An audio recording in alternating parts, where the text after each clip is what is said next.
Hey, how's it going? This is Brandon, and I uploaded a video earlier about Ash vs. the Evil Dead, and unfortunately, somehow uploading it got botched. So, the issues I had were the first whole minute of my video was cut out completely. The second half of the video was uploaded twice, meaning the video where it's supposed to end ended, and then it played the second half again, which is baffling. So, what the video was just an initial reaction to my watching of Ash vs. the Evil Dead, and my thoughts, concerns, whether or not I recommended it. I'm not much of a film critic or a TV show critic, um, as some YouTubers. I don't do this for a living. I don't make money off of it at all. Uh, it was just a kind of nerd's reaction to it, and it was a pretty good video in its original form. Uh, so I just want to, since it uploaded incorrectly, it had all these issues, give my thoughts again. Now, my thoughts were when I first saw the advertisements for Ash vs. the Evil Dead was extreme excitement. I'm a big fan of the horror genre, um, and B flicks. I love B flicks. Uh, they have this kind of quirky quality to them that you don't get in big Hollywood productions. A lot of the effects are, your practical effects as opposed to your big special effects, CGI, all that, uh, which I actually prefer. I prefer practical effects over CGI, so take that with a bit of a grain of salt. Don't get me wrong, there are movies that do CGI really well, you know, and they're good movies. Um, Not knocking CGI, but I personally prefer it because I come from an era where there wasn't much CGI. Most effects were practical effects, and in my opinion, it made it look a bit more realistic. I don't want to. I don't know how you describe it. Uh, it's something about the fact that you have somebody who went through a transformation through makeup, through prosthetics, through all these different procedures. Not procedures, they're not having surgery, but all these different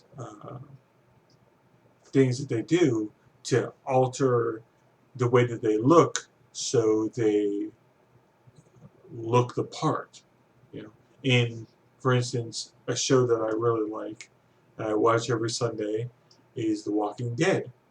The Walking Dead uses a lot of practical effects for the zombies. Although the last two episodes, I believe, of this season, they used CGI because they're doing this whole thing with a giant herd of walkers, uh, kind of making their move towards the town. I don't want to give too much away on that. And in fact, in my review of Ash vs. the Evil Dead, I'm not going to try and do too many spoilers because I actually highly recommend this TV series. Um, so I may give like the first couple of minutes trying to and give you a feel. As for the episode and where it heads, like its general direction of the series, at least, in my opinion, where I see it going for the most part, based on not just the first episode, but also the movies that predecessed it. So, um, anyways, let's get back to Ash vs. the Evil Dead. Um, so the first few minutes, um, the scene opens with a trailer out in the middle of nowhere, right? And uh, it's Ash's trailer, and you see him, strapping something down, leather binding, looking thing, tightening it up. Um, you know, look like he's kind of looks like a scene where you see someone gearing up to go kick ass. What ends up happening is it ends up being a girdle uh, to try and make him look skinnier, and he's dressing up to go to the bar and try and pick up women. And the whole time, uh, there's a song playing uh, that actually is amazing for the setup of the series, the setup of the episode. It was oh god, I can't think of the song for some odd reason. It was Purple something. Anyways, so the song setup was amazing. So he goes to the bar and picks up this woman with a BS line about how he saved a kid from certain death, how the kid was stuck in train tracks and pulling the kid out, saving them. He in turn lost his hand, which, if you are in any way familiar with the Evil Dead series of movies, that's actually a lie. What actually happens is in the movies, namely the second movie, he goes out to a cabin with his friends and ends up summoning evil uh, by reciting words from the Necronomicon Ex Mortis. Now, what ends up happening is his friends and his girlfriend all turn into the Deadites. So they get possessed by these demon things. I don't know exactly how you describe it, but by this evil. And they actually attack Ash. And he ends up having to kill them, right, one by one. But at one point, he gets infected in his hand. So what ends up happening is, having seen what happened to his friends and his girlfriend, he ends up chopping off his own hand at the wrist to avoid turning crazy and attacking people, which, by the way, ends up not working, but somehow working, because he turns evil and attacks somebody who actually comes to the cabin. Um, it's the daughter of one of the characters. It's kind of hard to describe. So there's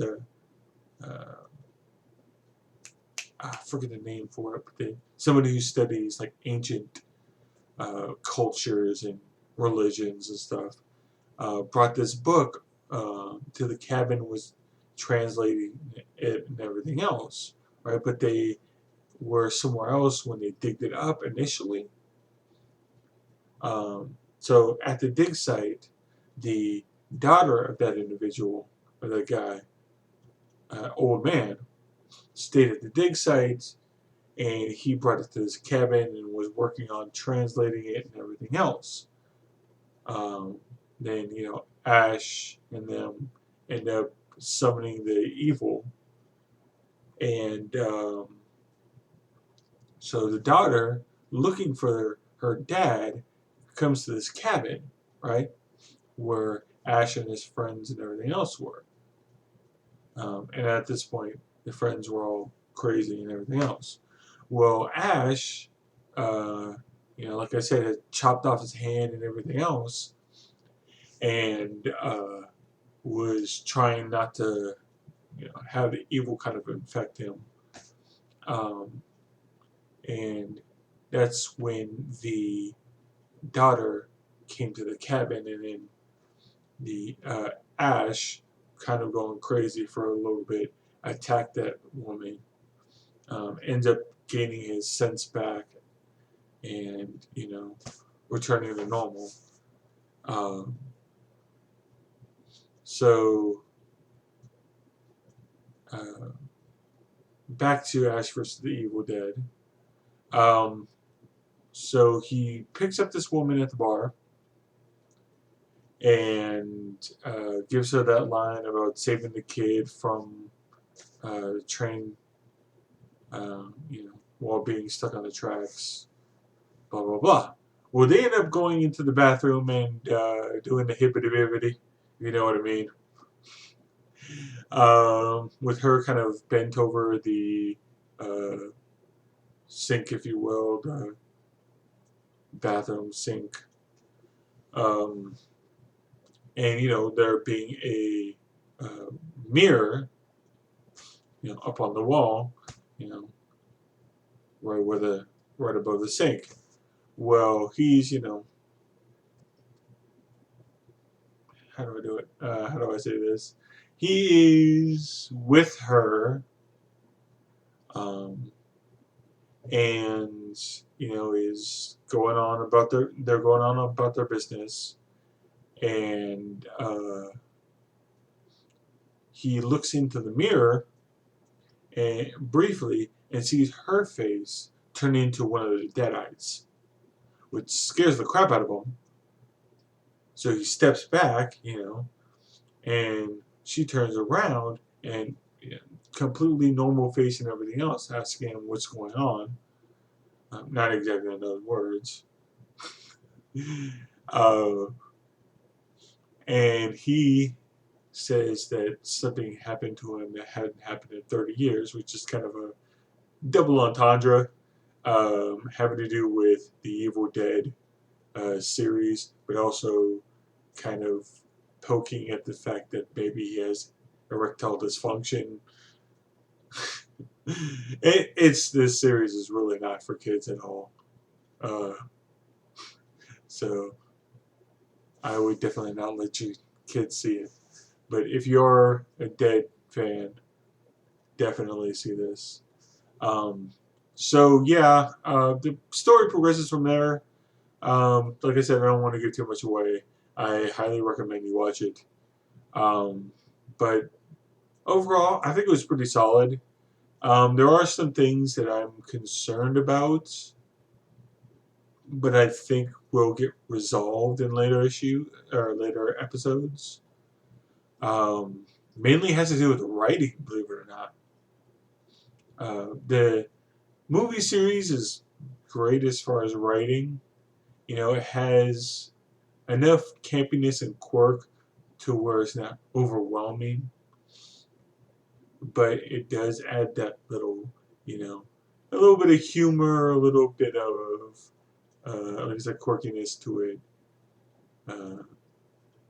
This one sometimes kind of tries too hard, I think, because of the success of the predecessing movies. So I think that they need to maybe, and I know this is going to sound weird because the whole thing with the Evil Dead series is that it's over the top, but I think that there's a point where you try too hard and end up missing the mark. And I think that one or two times it does that. Of course, no, series is going to be flawless, but it seemed like they were trying to go in the spirit of the second and third movies, which is Evil Dead 2 and Army of Darkness, respectively. So uh, they throw in these jokes to try and add that little quirky humor to it. And it doesn't feel natural in the series, which I think is the biggest problem. Which, like I said, I mean, it's been 20 years. Jeez, 20 years since the last one, which was Army of Darkness. Uh, and I can understand their having to jump back into it is kind of a difficult thing to do as far as writing is concerned. The acting was terrific, I think. You know, it's your typical, well, not really typical, because it's kind of a series of its own. There's a reason why it has a cult following, but it has that quirkiness to it, that kind of little jabs at conventional horror movies at times. Uh, just in even the action scenes themselves, uh, which is great. I mean, that's what makes the Evil Dead the Evil Dead. Uh, you know, so that's awesome. Um, and you have these two new characters, which I think fit perfectly into the series.